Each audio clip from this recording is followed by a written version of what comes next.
আজকের এই অনুষ্ঠানের সঙ্গে কোথাও গিয়ে হয়তো এই আবৃত্তির কোলাজটা প্রাসঙ্গিক নয়, কিন্তু তাও যদি এই অনুষ্ঠানে নির্যাসে যাই তাহলে হয়তো কোথাও গিয়ে প্রাসঙ্গিক। বর্তমানে একটি খুবই ভয়ঙ্কর ঘটনা অলরেডি ঘটে গেছে। সেই ঘটনার তাপ উত্তাপ আমাদের সবার মধ্যেই রয়েছে এবং আমরা কখনো না কখনো রাস্তায় নেমেছি সেই ঘটনার প্রতিবাদে।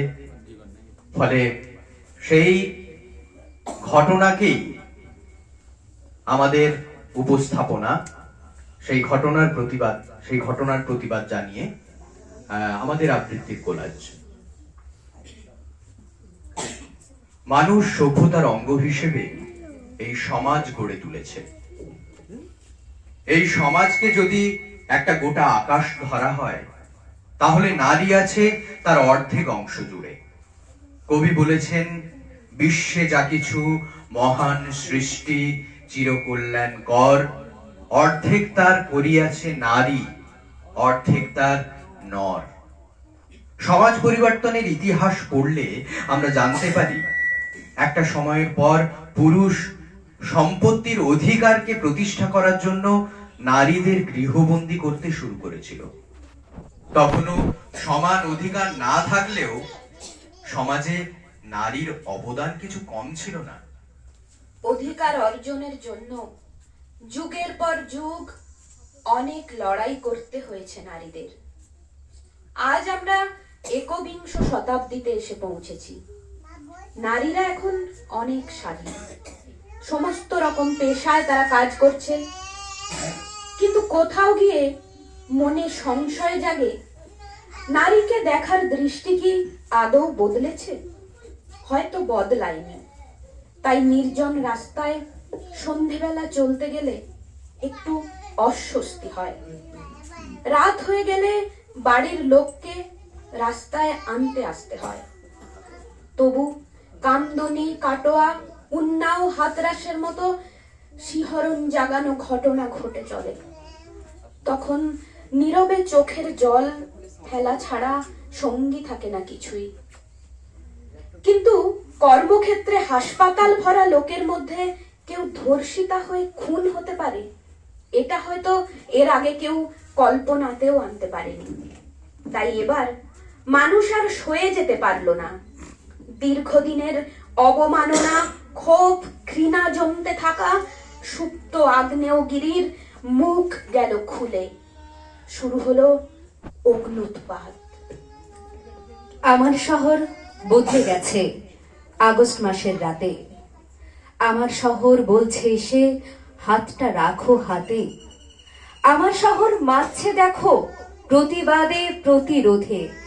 আমার শহর ফুঁসছে যেন ভীষণ চরম ক্রোধে। আমার চেনা শহরখানা বদলালো এক মাসে। আমার শহর জড়িয়ে গেল বিপ্লবে, ইতিহাসে। আমার শহর গর্জে ওঠে রক্ত মেখে মনে। আমার শহর গুনছে প্রহর বিচারের আহ্বানে। আমার শহর চিনতে শেখায় মুখোশধারী মানুষ। আমার শহর ঘুচিয়ে দেবে অহংকারের ফানুষ। আমার শহর রাত্রি জেগে প্রদীপ জ্বালায় শোকে। আমার শহর বিচার দেবে তিলোত্তমার মাকে। আমার শহর জাগায় আশা অন্ধকারের রাতে। ধ্বংস হবে কালো হাত ওই আগামী শারদ প্রাতে।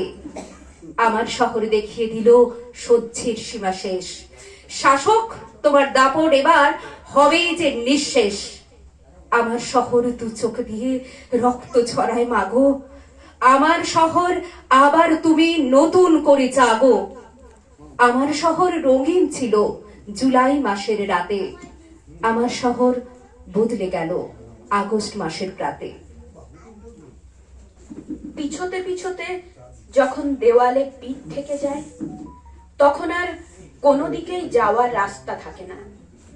তাই কখন যেন তিলোত্তমার ন্যায় বিচারের দাবি হয়ে যায় আমাদেরই অস্তিত্ব রক্ষার লড়াই। তিলোত্তমা প্রাণ দিয়ে আমাদের মনে প্রতিবাদের মশাল জ্বালিয়ে দিয়ে চলে যায়। তিলোত্তমা, আজ আমিও বিচার চাই।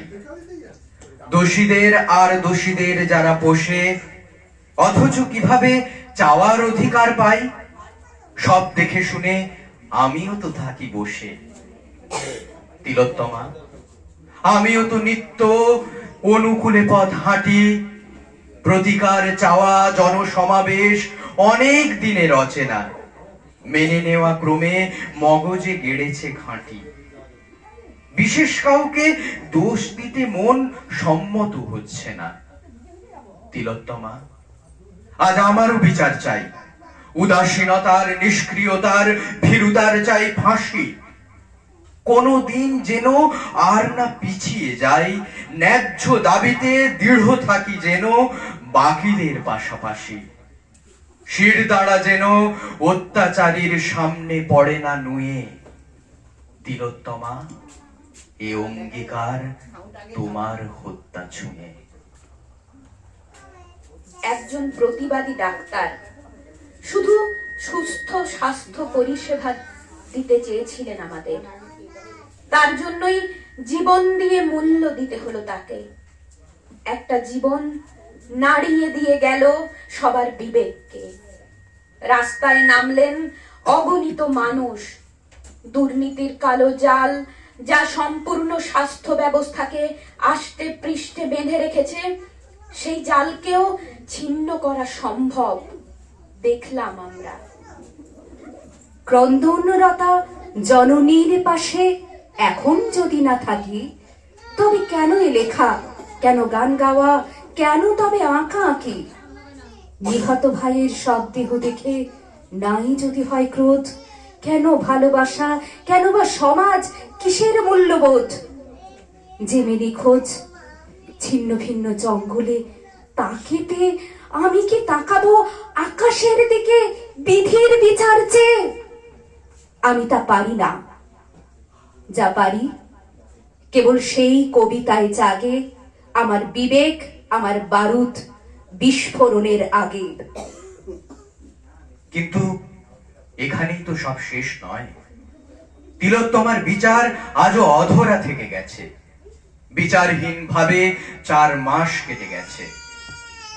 কিন্তু আমরা থেমে যাব না, আমরা হেরে যাব না, কারণ এ লড়াই আমাদের। তাই শেষ পর্যন্ত আমাদের পথে থাকতেই হবে। আমরা আজ তিলোত্তমার নামে শপথ নেব। প্রাণপণে এই পৃথিবীর জঞ্জাল সরিয়ে ভবিষ্যতের বাসযোগ্য করার কাজ করে যাব। সমস্ত অবমাননা, লাঞ্ছনার বিরুদ্ধে প্রতিবাদে মুখরিত হব। আমরা কৌরব রাজসভায় বিকর্ণের মতো। যাজ্ঞ শ্রেণীর খুলছে শাড়ি, টানছে ধরে দুঃশাসন। দায় ছিল যার গর্জে ওঠার, নিচু মাথায় সে 5 জন। দুর্যোধনের নগ্ন উরু, ইঙ্গিতে তার ধর্ষকাম। হস্তিনাপুর দেখছে বসে, ধ্বস্ত হতে তার সুনাম। অন্ধ রাজা সিংহাসনে, আর্ত চেঁচান বৌমাতার। নিজের দলের নির্যাতনে সব রাজা হন নির্বিকার। কর্ণ বসে হাসছে হাহা, রাজার দলের লোক তো সে। শর্তবিহীন সমর্থনে তাবৎ আরাম সুখ বসে। ভীষ্ম, দ্রোণ, কৃপ নীরব। সরকারি লোক হাজার হোক, রাজার কথাই তোমার কথা।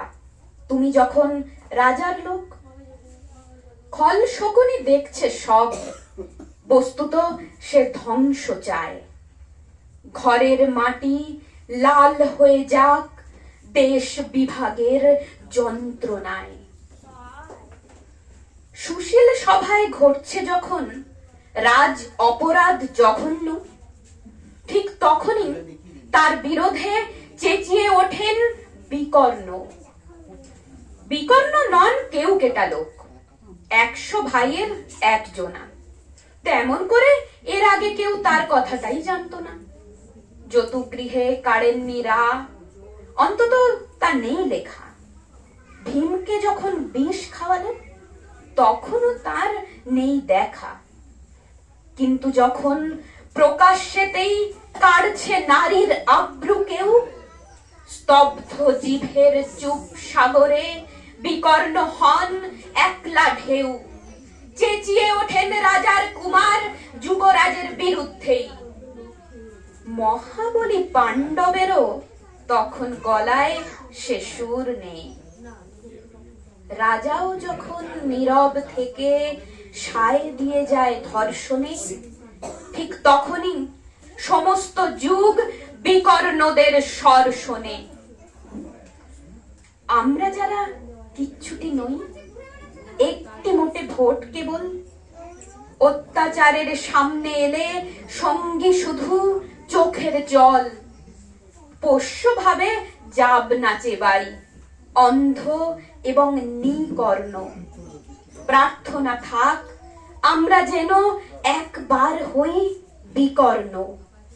মরার আগে হতেই হবে রাজার সভায় বিকর্ণ। মরার আগে হতেই হবে রাজার সভায় বিকর্ণ। নমস্কার। নমস্কার।